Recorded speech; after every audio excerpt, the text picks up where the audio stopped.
Magandang araw po mga kapatid. Muli tayo mag-aral naman ng salita at sa pagkakataon ito ay narito na po tayo sa chapter 7 ng The Gospel of Jesus Christ according to John at nandito po tayo sa part 2. Doon sa part 1, naalala natin na doon sa part 1 ay hesitant ang ating Panginoon Kristo pumunta sa Judea sapagkat alam niya na ang mga religious leaders noong panahon niya ay gusto siyang patayin. At matapos na ang kanyang mga kapatid ay pumunta sa Judea, ay sumunod rin siya at siya po ay nagturo secretly.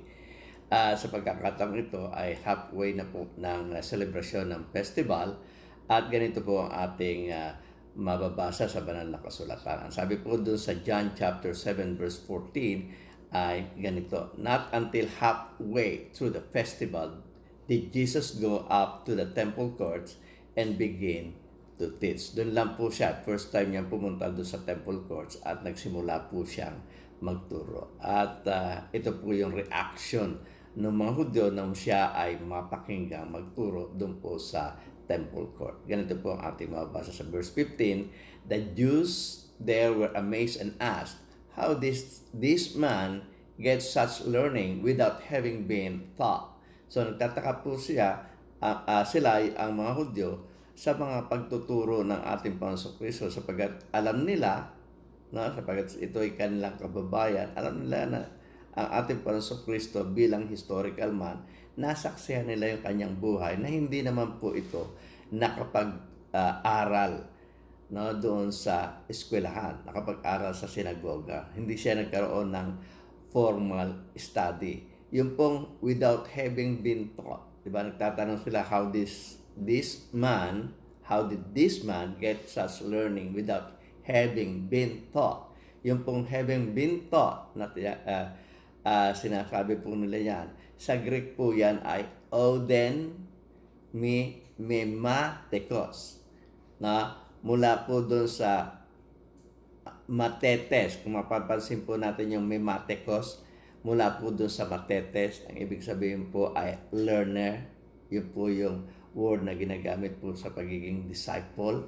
Ito pong ating Panginoon Kristo ay hindi kailanman naging disipulo ng mga school na kagaya po na ni Apostol Pablo nakapag-aral kay Gamaliel, no? Nagkaroon siya ng formal study doon sa sinagoga under the teaching, under the school of Gamaliel. Pero ang ating Panginoon Kristo po, lumaki po siya na sa ama niya na si Joseph na isang karpintero at hindi man lang po siya napadala sa sinagoga upang magkaroon ng formal study. So siya po ay walang pag-aaral.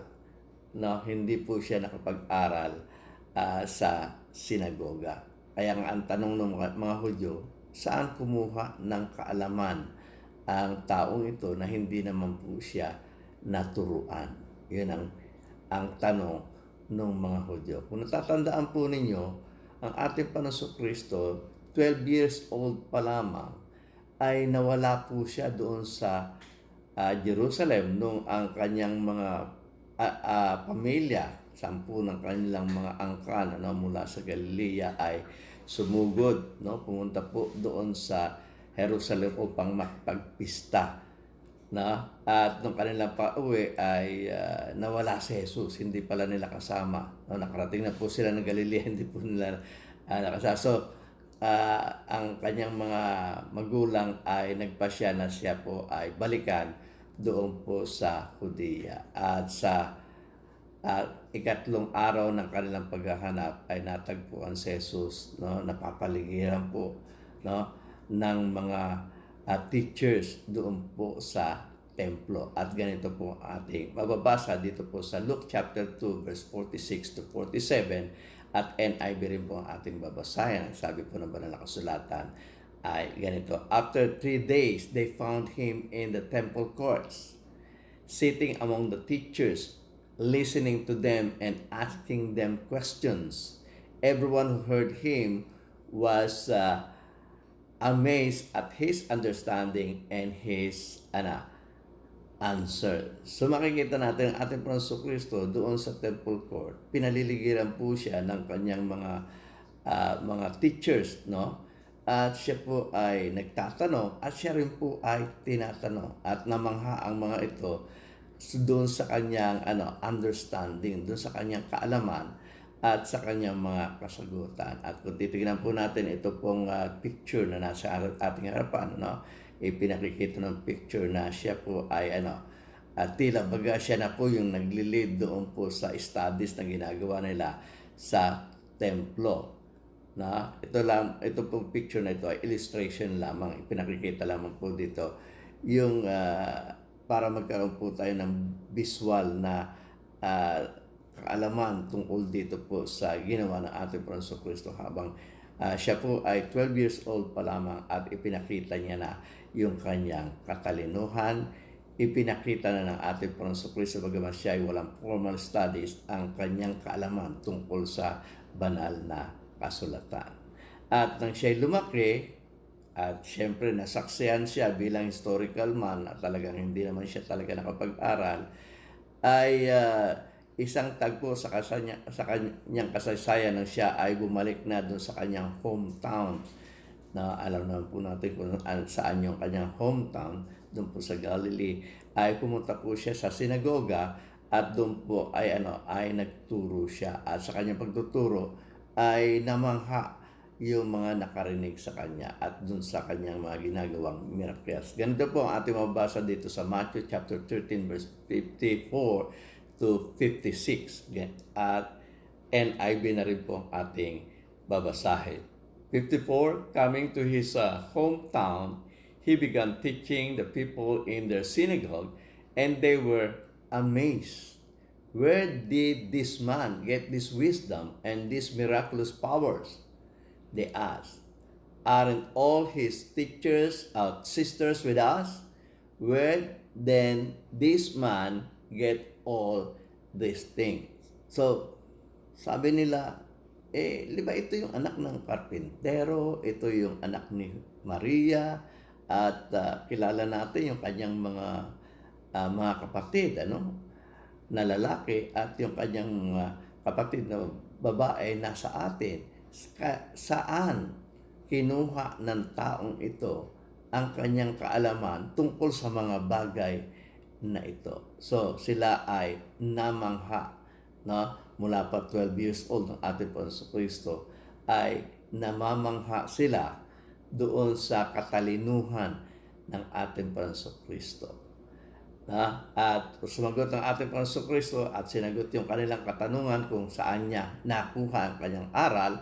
Ang sabi po ng ating Panginoon Jesucristo dito po sa John chapter 7 verse 16, Jesus answered, "My teaching is not my own." So, hindi ako nagtuturo sa aking sarili. Kundi ang sabi niya, it comes from the one who sent me. So, sabi niya, my teaching is not my own. It comes from Him, Him who sent me. At yung tinutukoy niya ay ang ating Panginoong Diyos na naandun sa langit. Yung Diyos Ama na nasa langit na nagsugo sa Kanya at sinasabi niya, hindi galing sa akin ang turo ko. Kundi ang itinuturo ko ay yung mga bagay na pinagbilin sa akin nung nagsugo sa akin. At nagpaliwanag pa siya further dito po sa 17 ang sabi, anyone who chooses to do the will of God will find out whether my teaching comes from God or whether I speak on my own. So yung nagnanais na gustong gawin yung kalooban ng Diyos, alam naman niya kung saan galing yung aking turo. Alam naman niya kung ako ay nagtuturo sa aking sarili lamang o ginagawa ko at itinuturo ko kung ano yung pasugo ng nagsugo sa akin. At sa verse 18, ang sabi niya ay ganito, whoever speaks on their own does so to gain personal glory. At ito yung mga taong nagsa-self-proclaim at hindi siya self-proclaim. Hindi niya sinisik yung kanyang kaluwalhatian, hindi niya hinahanap yung kanyang kaluwalhatian, kundi ang hinahanap niya ay yung kaluwalhatian na nagsugo sa kanya. Muli natin mabasahin ang sabi, whoever speaks on their own does so to gain personal glory, but he who seeks the glory of the one who sent him is a man of truth. There is nothing false about him. At ang tinutukoy niya nga po na man of truth ay siya, at sinasabi niya nga na walang pagkakamali tungkol sa kanya. Verse 19 na sabi, at ito ay katanungan ng ating Panginoong Kristo doon sa kanyang mga kausap ng mga Hudyo, at sabi niya ay ganito, has not Moses given you the law? Di ba ibinigay sa inyo ni Moses ang kautusan? Pero ang sabi ng ating Panginoong Kristo, yet not one of you keeps the law. Why are you trying to kill me? So, sabi ng ating Panginoong Kristo, ibinigay sa inyo ni Moses yung kautusan pero kahit isa sa inyo, walang gumanap nito. Bakit nasabi ng ating Panginoong Kristo ito? Kung natatandaan nyo doon sa Mark chapter 7 verse 6 to 9, ay tahasang sinabi ng ating Panginoong Kristo, natupad yung hula ni Isaiah sa kanila. Ang sabi po ng banal na kasulatan ay ganito. He replied, Isaiah was right when he prophesied about you, hypocrites, as it is written, these people honor me with their lips, but their hearts are far from me. They worship me in vain. Their teachings are merely human rules, not human traditions. You have let go of the commands of God and are holding on the human traditions. And he continued, you have a fine way of setting aside the commands of God in order to observe your own tradition. Sabi ng ating Panginoong Kristo, nawawalan tuloy ng kabuluhan ang inyong pagsamba sapagkat ang inyong pinangahawakang aral ay utos ng tao. Nilisan ninyo ang utos ng Diyos. Pinanghawakan nyo ang salit-saling sabi ng mga tao. Totoong tinakwil ninyo ang utos ng Diyos. Kaya nga, ang ating Panginoong Kristo ay tama sa kanyang pagsasalita na sinabi, binigyan kayo ng kautusan ni Moses, pero isa man sa inyo ay hindi sumunod. Tingnan po natin yung illustration, at dito po sa illustration ito na inyong makikita sa inyong harapan, ay mapapansin po natin doon po sa time ng ating Panginoong Kristo, no? At siya, katemporary niyang mga Hudyo at kanyang kaharap, no?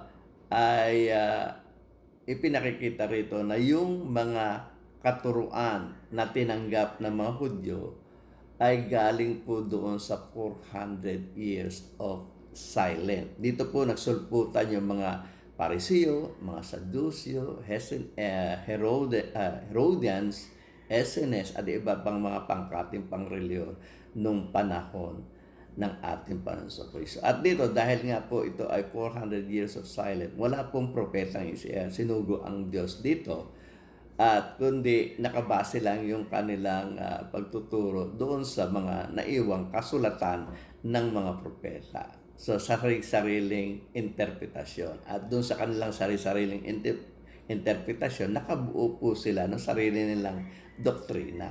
At dito po yung traditions of men. Yung pagsasalin-salin ng mga sabi ay naging tradisyon na sa kanila, at ito na po yung kanilang sinusunod. At naiwan po nila at naitakwil po nila yung kautusan ng Diyos. Bagamat sila ay seryoso sa kanilang relihiyon, pero ang kanilang pinanghahawakan ng aral ay hindi na aral ng Diyos, kundi aral ng tao. Kung may sinusunod man sila, hindi na po yun aral ng Diyos. Kaya nga, hindi na po nila nasusunod yung mga aral at kautusan ni Moses at ng mga propeta. So, kaya yung sinabi ng ating Panginoong Kristo, no, binigay sa inyo ni Moses yung kautusan, pero wala sino man sa inyo ang nakatupad. Ang masama pa, you are trying to kill me. So, basahin po natin ulit sa 19, ang sabi po ng banal na kasulatan ay ganito. Has not Moses given you the law? Yet no one of you keeps the law. Why are you trying to kill me? So, sa pagkakataong ito, sumagot naman yung mga Hudyo. Ang sabi po ay ganito, sa verse 20, you are demon-possessed. No? Inaalihan ka ng demonyo, sabi ng mga Hudyo sa kanya. So, you are demon-possessed. The crowd answered, who is trying to kill you? So, makikita natin, denial pa sila, no?